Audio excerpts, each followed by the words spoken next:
Par vocation, pour le défi, mais aussi souvent dans la nécessité de contourner les difficultés d'accès à l'emploi qu'ils peuvent rencontrer, de nombreuses personnes déficientes visuelles se sont lancées dans l'aventure de l'entrepreneuriat. Isabelle, Pierre et Franck, ils sont chefs d'entreprise, embauchant plusieurs dizaines de salariés ou encore micro-entrepreneurs. Ils ont des âges, des compétences, des parcours et des ambitions bien différentes. Mais tous sont portés par une certaine idée de l'épanouissement de soi, de la réussite et de l'urgence de créer son activité et son propre emploi. Entreprendre.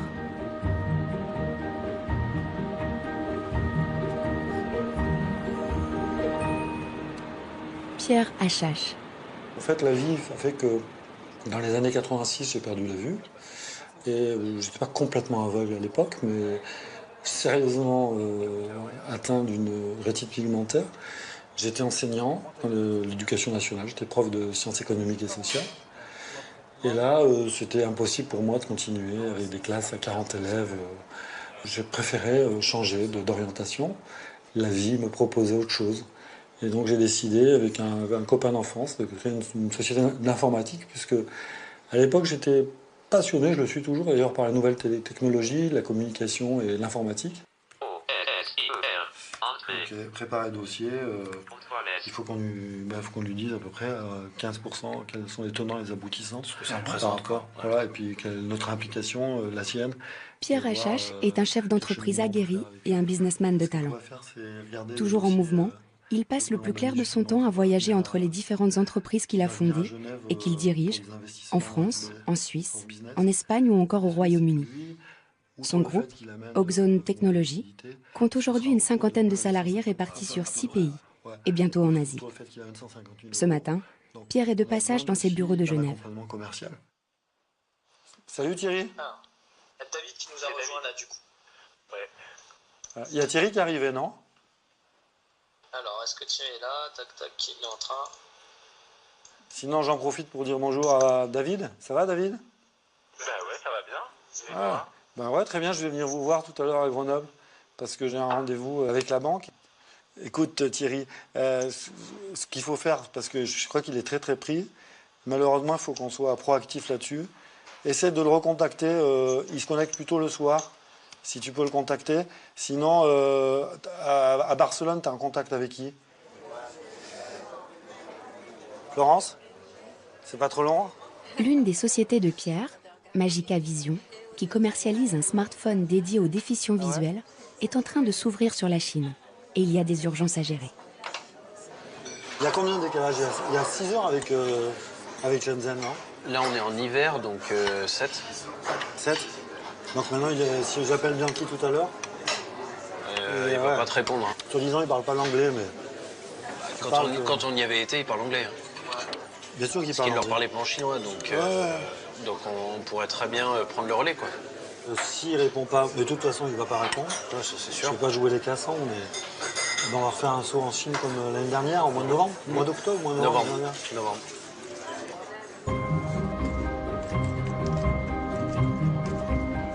Franck Pruvot est non-voyant.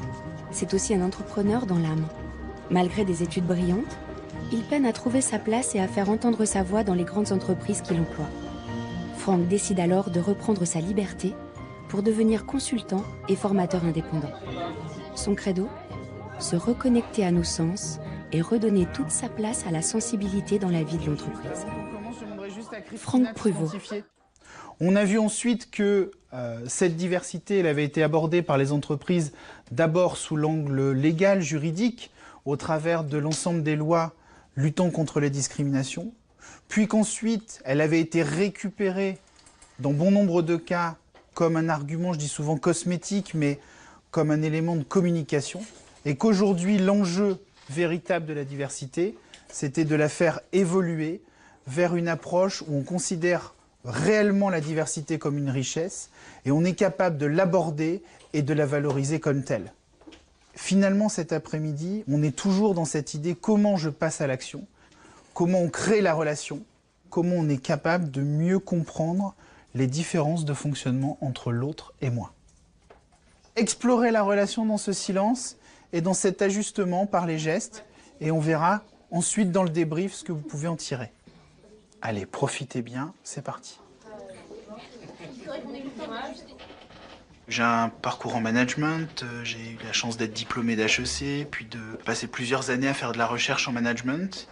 J'étais dans une situation où mon handicap me posait plus de soucis parce qu'on attendait de moi des choses assez classiques, qui n'étaient pas ce que je pouvais apporter de meilleur, qui n'étaient pas ce que j'allais amener comme valeur ajoutée, puisque vraiment ma valeur ajoutée c'était d'utiliser ma différence, mes capacités d'écoute, tout ce que j'avais pu développer aussi au travers du handicap, et ces choses-là n'étaient pas du tout entendues dans un cadre classique.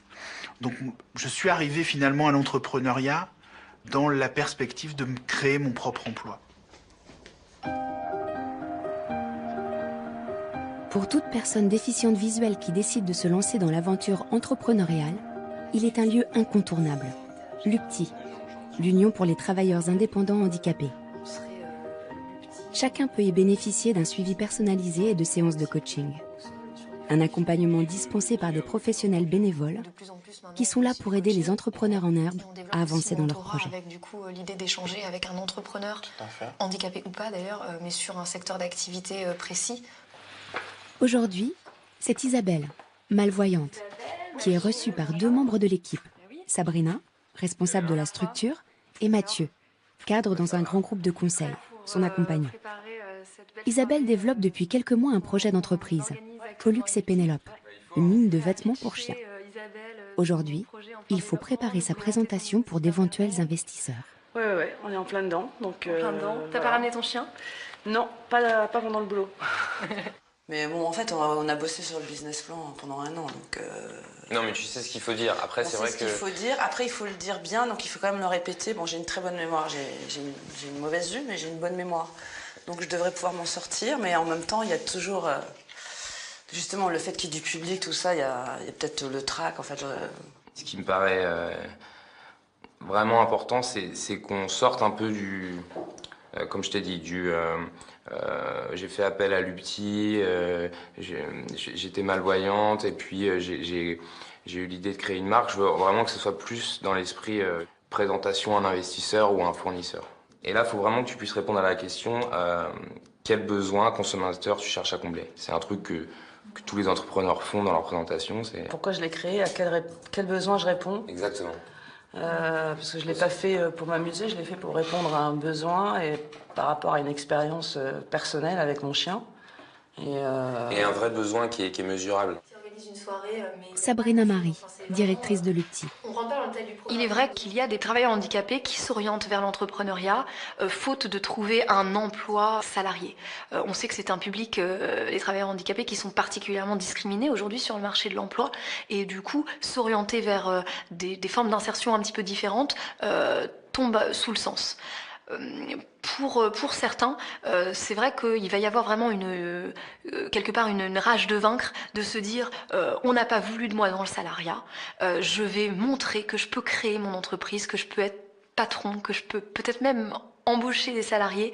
Et donc, l'orientation vers l'entrepreneuriat par défaut peut vraiment faire que les gens vont se dépasser. C'est pas toujours le cas. Parfois, c'est le fait d'avoir été rejeté quelque part sur le marché de l'emploi classique. On s'oriente vers l'entrepreneuriat, mais si c'est pas fait pour nous, c'est pas fait pour nous. Et là, ça ne marchera pas nécessairement.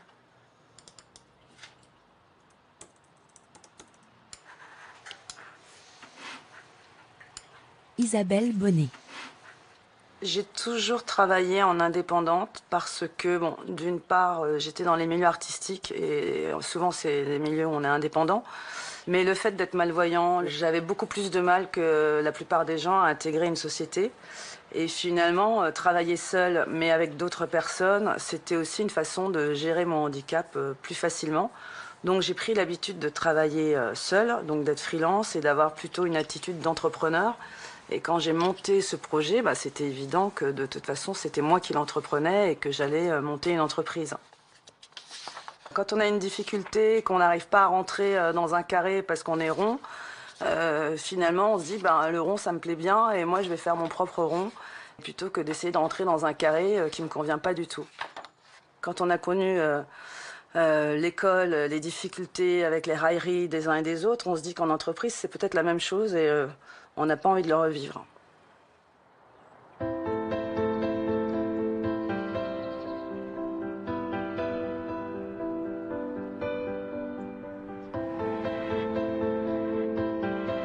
J'ai pas vu cette semaine, c'est quoi le planning de la semaine qui vient? Bah écoute, là j'ai l'intervention à Rueil-Malmaison, là, lundi soir.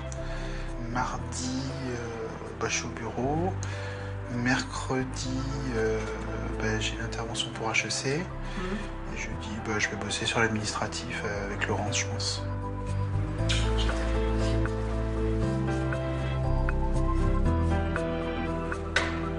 Voilà, c'est parti. Franck est ce que l'on appelle un micro-entrepreneur.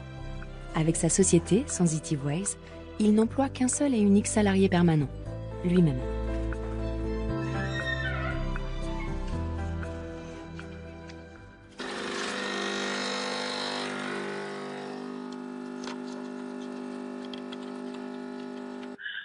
Je voulais que tu me fasses un petit retour de la suite de l'événement bien sûr. du réseau Entreprendre. Enfin, en tout cas, merci encore pour ta participation parce que ça a été assez fort et voilà, c'était un grand moment. Hein, donc, on te remercie encore.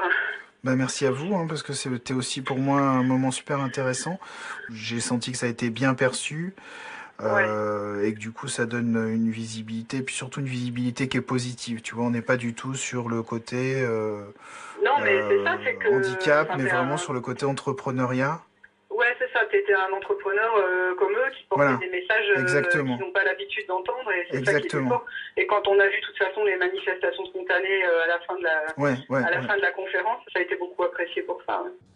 Alors le piège quand on est entrepreneur non-voyant, c'est d'être toujours perçu à travers l'étiquette du handicap et pas en tant qu'entrepreneur à part entière et que personne à part entière.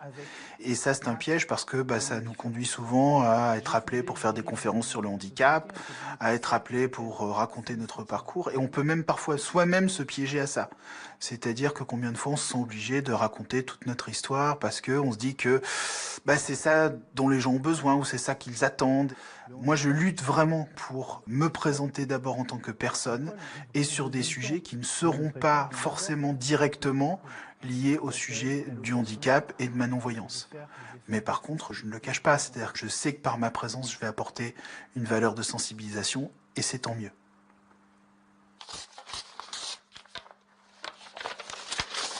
Et là, il y a la Sofrecom. Oui. Nous vous remercions de bien vouloir trouver ci-joint le bon de commande ou le contrat dont le numéro est cité en objet. Une fois par semaine, Franck fait appel à Laurence, sa secrétaire, qui connaît les besoins spécifiques et les difficultés que peut rencontrer, sur des tâches pourtant en apparence simples, ce patron pas tout à fait comme les autres.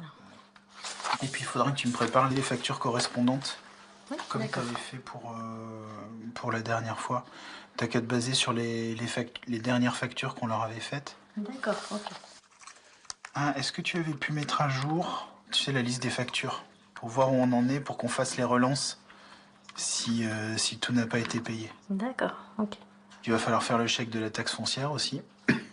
Oui, il faut l'envoyer avant le 7 novembre. Avant le 7 novembre? Bon, on va l'envoyer. On va voir comment ça va pouvoir être payé, cette histoire. Quel numéro de téléphone pour CFF Assistance? Téléphone portable ou téléphone personnel? Téléphone portable. Je ne vois pas ce que vous entendez par. Des fois, il est fatigué. Appelez l'assistance CFF. Des fois, il ne veut pas marcher. C'est bien, bon, on va faire autrement. Voilà, CFF Assistance. Alors, je vais les appeler. Je sais pas pourquoi ça n'a pas marché. Photo de CFF Assistance manquante. Image. Il faut prendre la vie telle qu'elle est. J'apprends à accueillir la vie et avec sourire et prendre les choses comme une expérience. Tout ce qui m'arrive, je les accueille comme une expérience nouvelle et pas comme quelque chose d'impossible. J'essaie le moins possible d'être victime, et en tout cas de m'observer. Et voilà, par exemple, ça ne veut pas répondre. Et c'est parfait, c'est que ça ne doit pas répondre. Si là, ça ne me répond pas, je vais m'énerver après mon téléphone. À quoi ça sert? Je vais gérer du stress, de l'acidité pour rien? Mais non, je vais rappeler. Voilà, donc ils vont peut-être répondre. Guten Tag, bonjour, Pierre Achache. Je vous téléphone pour une assistance. Ouais. Alors, je suis vraiment désolé parce que j'appelle un peu tard. J'arrive par le train de Lausanne à 11h48. Ça va? Ouais, ok, merci. Je ne suis pas un handicapé. J'ai un handicap, mais je ne suis pas handicapé. Ça paraît simple, mais c'est mon action de vie. Et à partir de là, je fais confiance. Et quoi que je fasse, de toute façon, ça sera une réussite. Pourquoi? Parce qu'il n'y a rien à faire de particulier. Tout ce que je vais entreprendre. Et c'est pas qu'entreprendre une entreprise. La créativité, c'est pas que gérer des bonhommes et gagner de l'argent. Entreprendre, c'est faire quelque chose, être créateur. La maladie pourrait être une fermeture. Eh bien, j'ouvre les portes. Et c'est ça que j'ai à dire à ceux qui ne voient pas. La vie va nous permettre d'entreprendre et d'être le chef d'entreprise. C'est-à-dire, c'est moi qui entreprends. Et je prends le temps de poser mon regard sur est-ce que je suis une victime des autres? Est-ce que je suis une victime de ma cécité, de mon médecin, parce qu'il n'a pas trouvé? Est-ce que je revendique en permanence? Non. Ça va? Bien, et vous? En forme? Bon. Aujourd'hui, Pierre est en France, à son siège historique de Grenoble, là où tout a commencé. Il n'y passe à présent que rarement pour prendre le pouls de son entreprise et de ses équipes. Hello. Ça va? En forme? Bien sûr. Ça va, Loïc? Ça va. Attends, oui, c'est Loïc. Il y a qui? Loïc, c'est tout. C'est le chèque. Un peu plus haut.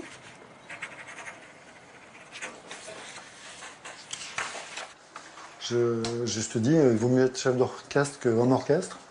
Et donc, j'essaye de jouer une symphonie plus ou moins juste. Et je fais confiance aux musiciens, aux solistes. Et quand je sais que souvent, ça fait un bel ensemble, en fait. Quand on laisse un peu les gens dans leur créativité, et dans tous les champs de leur possible. Non, globalement, je pense que ce sera un bon produit qui va arriver encore. Je crois que vous attendez un gros virement pour demain. Pour le 15, ouais. Et ce qui serait bien, c'est que surveiller ça comme du lait sur le feu. Et bien sûr, si ça se fait pas, tu m'appelles et je contacterai qui tu sais. Ouais. Parce que c'est assez délicat, cette histoire.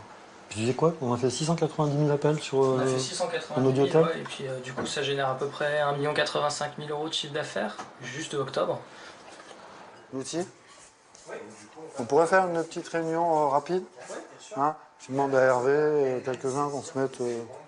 Et Johan, toi après tu étais sur le développement mobile, on en est où à peu près? Ça avance. Android est prêt? Android est prêt. Bon, très bien. Très bien, très bien. Et toi du coup, David, tu avais pu reprendre relation avec Renaud? Je suis avec juste avant. Ah d'accord. Ah, c'est pour ça qu'on n'arrivait pas à t'avoir, tu te lâcher du téléphone. Oui. D'accord. Et alors, c'est en bonne voie? C'est plutôt en bonne voie. Bon, ben c'est super. Une petite phrase qui est pour moi importante, c'est que le tout, c'est plus que la somme des parties. Et là, ça fait donc un tout qui est magnifique parce qu'il y a une vraie belle équipe à Grenoble. Je n'ai pas l'occasion de venir souvent, mais je sais que maintenant, Mouti, il a mis une ambiance de travail et je vous vois à travers vos sourires que ça se passe bien à Grenoble, que c'est super et que ça fonctionne bien et les clients sont contents, j'ai des échos et je crois qu'Auxonne va pouvoir repartir et renaître comme le phénix de ses cendres puisqu'on a eu une année un peu difficile cette année. Dès que j'ai eu le doute, dès que j'ai créé des crispations, parce qu'il y a eu des moments de doute, il y a eu des moments de colère, ça ne fonctionnait pas. J'ai 22 ans et je vais devenir complètement aveugle. Je suis complètement aveugle maintenant. À l'époque, c'est venu progressivement. Mais là, il y a un mouvement de colère, il y a une revendication, il y a notre illusion de toute puissance, mais c'est pas possible, donc c'est pas possible, je vais nier. Les jeunes qui écoutent, ils vont passer par là. C'est-à-dire, on va pas s'accepter, je suis pas comme les autres. Et bien là, il se trouve que c'est passé. Avec le temps, c'est passé. Et ça peut devenir une force. C'est ce que Cyrulnik appelle la résilience. C'est-à-dire, à un moment, de quelque chose qui peut être considéré comme un handicap, je vais en faire ma force, ma capacité à rebondir. Moi, quand je vais voir un client, et qu'il sait que je suis non-voyant, qu'il y a quelque chose qui s'ouvre chez lui. Pourquoi ? Parce qu'il se dit, tiens, celui qui est en face de moi, il a un point entre guillemets faible, donc il retrouve son humanité dans mon humanité. Rio. Allez Rio, on met le manteau ? C'est bien. Il fait très froid aujourd'hui, tu sais. Hop. Hop. Et voilà. Prête pour sortir. Une fois qu'on a dépassé le handicap, on relativise beaucoup de choses. Et finalement, peut-être que la crainte qu'ont les entrepreneurs, la pression, moi je me mets même plus la pression. Je fais les choses petit à petit en essayant de grimper chaque marche l'une après l'autre. On sait qu'il y a des choses beaucoup plus graves dans la vie et finalement les petites victoires ensuite, ça vous incite à aller plus loin, même si à la base on n'avait pas un tempérament d'entrepreneur. On a déjà surmonté pas mal de difficultés avant même d'avoir monté une entreprise. Pas mal de tout. Ça va Rio ? Regarde. Oh, ça c'est pas mal de tout pour aller sur un manteau blanc. Qu'est-ce que t'en penses ? C'est du gros grain, c'est ça ? Exactement. Donc là, vous êtes sur un gros grain coton, bord droit. D'accord. Voilà, je vais vous donner donc, le prix au mètre. Voilà, et le prix de production éventuellement par bobine complète. Ouais, s'il vous plaît. J'ai jamais voulu faire de mon handicap un business, mais il fait partie de moi. Et donc, moi, j'ai toujours été dans la mode, dans tout ce qui était style. Donc, j'ai continué dans cette voie-là. Et le handicap, après, il fait partie intégrante de ma personnalité. Mais j'ai pas décidé de travailler par rapport à l'accessibilité ou quoi que ce soit, parce que je le vis déjà tous les jours. J'ai pas envie non plus d'en parler et d'en faire un boulot. Je l'ai pas là. Il est déjà là-dedans. Est-ce que je l'ai mis ? Ah ! On arrête. Il est là. Je fais tout moi-même et surtout j'adore l'image, donc en fait je préfère faire mes propres images. Parce qu'on n'est jamais aussi bien servi que par soi-même. Et donc à partir du moment où j'adore faire de la photo, malgré mon problème de vue, j'ai appris à gérer le truc et je sais faire des photos qui me semblent correctes. J'adore photographier les chiens. Donc là on part photographier un mannequin. Voilà. On prend une patte. Il me regarde la Jedi ? Jedi. Ok. Il est comment là? Parce que je vois rien. Il faut que je me rapproche. Il faut que tu me regardes un peu, toi. Et puis voilà, un peu comme tout à l'heure. La laisse, accroupie, là c'est bien comme ça. C'est pas mal. Ouais. Ok. Bon, c'est pas mal, mais c'est pas encore terrible. Ah bah toi, de toute façon, tellement exigeante avec toi-même. Ça, c'est clair. Écoute, là, il y a déjà un truc qui se prépare. Il y a une soirée à la BPI. Ah, super. Banque professionnelle d'investissement, où je vais présenter Pollux et Pénélope. Donc ça, c'est très bien pour des contacts de partenaires, éventuellement pour lever des fonds. Donc voilà, première chose. Et puis ensuite, beaucoup de développement de réseaux sociaux, des boutiques. Voilà, pour l'instant, je vends en direct. Mais maintenant, il faudrait que j'aille choper quelques boutiques concept store où je pourrais présenter le produit. Donc ça, c'est la suite du programme pour moi. Super. Ciao. À bientôt. Merci. En fait, finalement, être handicapé ou entrepreneur, ça se rejoint un peu parce qu'il y a un peu les mêmes contraintes. Il faut se bouger, il faut se lever, il faut prendre la vie vers le devant, sinon on se laisse abattre. Et quand on est entrepreneur, si on ne se bouge pas, il n'y a pas un patron à la fin du mois qui vous verse un salaire. Donc il faut se bouger. On n'a pas le choix. Donc je ne sais pas si le fait d'avoir un problème de vue, un handicap, ça me permet d'être un meilleur entrepreneur, ou si le fait d'être entrepreneur, ça me permet de mieux gérer mon problème de vue. Je crois que je suis pas sûre qu'il y ait un sens dans tout ça, mais ça se rejoint quand même, bizarrement.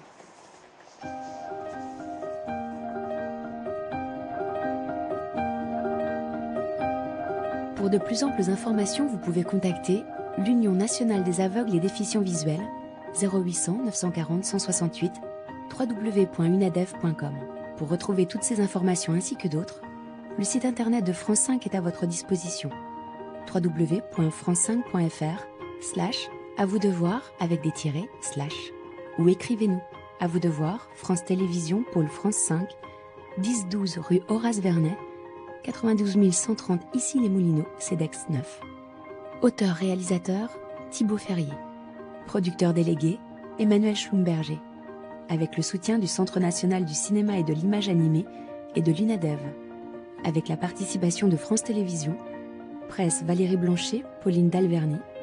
Production Céline Raffestin, Thomas Bonnet. Unité documentaire Caroline Béard, Anne Gouraud, Hervé Guérin. Cette émission vous a été proposée par Bleu Cristal Média et France Télévisions.